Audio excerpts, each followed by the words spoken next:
All right, today we are diving deep, and I mean really deep, right into the source code of what makes us human, to explore this incredible idea about where our minds actually began. So let's just start with the big question right up front. When you think about your own mind, what do you think came first? Was it that clean, orderly world of logic and reason? Or was it something way wilder, more chaotic, a storm of just pure, unfiltered imagination? Well, the idea we're digging into today makes a really bold claim that kind of flips our usual assumptions completely upside down. To get to the bottom of this, we've got to go back, way back. Not to the birth of logic, but to a time before it. A time when the human mind was, well, like a primordial sea, just teeming with these overwhelming, complex visions. And the language used to describe this it's just fascinating. The idea is that the first flicker of real, deep consciousness wasn't some logical rule. It was complex representation. In other words, pure imagination. And it wasn't just coming from nowhere. It was being pulled up from this vast, mysterious, and kind of scary inner abyss. I want you to think of it like a cosmic event, but happening inside the skull. This wasn't a slow trickle of ideas. It was a big bang. A massive explosion of mental imagery that just flooded the earliest human minds, creating what's been called a bath of mental images. This was the chaotic, super creative starting point for everything that would come later. And here's the kicker. This explosion didn't just happen once and then stop. Nope. It was a continuous inflation of visions. The metaphor of Pandora's box is honestly perfect here. Once that lid was off, this flow of visions was endless. It just kept pouring out, with no structure, no limits. And while that's an incredible creative force, it also creates a massive problem for, surviving in the real world. So that brings us to the central conflict of this whole story.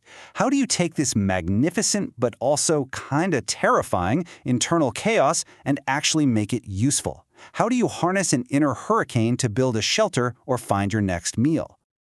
The crucial question then becomes, right, what tools could our ancestors possibly create to manage this storm? If your mind is an endless ocean of visions, how do you even begin to build a boat or chart a course? Our minds needed guardrails, and they needed them fast. So let's break down the problem with the state of pure imagination. First, it was just overwhelming. Too many visions, no organization. And most importantly, it wasn't geared towards doing anything. It wasn't about action. You can't hunt or build a fire when your mind is just a swirling vortex of images. There was no bridge from the inner world to the outer world. And this is where we get to the really radical solution. The big idea here is that logic wasn't something we just discovered out there, like a law of physics. It was something we invented.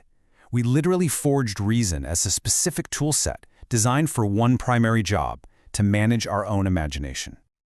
This here shows the relationship perfectly. On the left, you've got the problem, that endless chaotic abyss. And on the right, you have the custom-made solution. To get a handle on the endless flow of visions, we invented logical limits. To bring order to all that generative chaos, we pulled out geometric forms and symmetries. And to finally connect that mental abyss to the real world, we developed action-oriented rules. Logic became the structure we built to contain and direct our imagination. You can really see this process in 3 clear steps. First, you've got inflation, all that raw, imaginative material just bubbling up. Then comes the really clever part, extraction.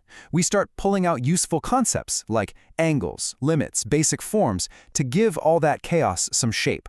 And finally, application. We use these new logical tools to actually do things, to act and move and survive in the world. So what's the end result of this incredible invention? Well, we didn't get rid of imagination. Not at all. Instead, we created this permanent tension inside ourselves, a duality that exists within every single one of us to this day. It's this eternal push and pull between 2 fundamental forces. And suddenly, this classic allegory from Plato takes on a whole new meaning when you look at it through this lens. The charioteer, that's reason, the tool we forged. And the 2 horses? Well, they perfectly represent these dueling forces that were born from our mental history. And this is the core dynamic, right here. You could argue this is the fundamental struggle of the human mind. The black horse is that original, wild, powerful flow of imagination, of emotions, of all those inner visions. The white horse is reason, constantly trying to rein it in, to guide it, to give it direction and purpose out in the real world. This isn't a battle to be won, but a balance that has to be managed day in and day out. Okay, we're nearing the end here, but we're left with one final, absolutely mind-bending thought that just expands this whole idea out to a cosmic scale. And here it is. If this generative, imaginative abyss is the primordial soup from which our own consciousness and logic were built, well, what if it goes deeper? What if that creative, productive, imaginative force isn't just the foundation of our minds, but the very foundation of reality itself? Now that is a provocative question to leave you with.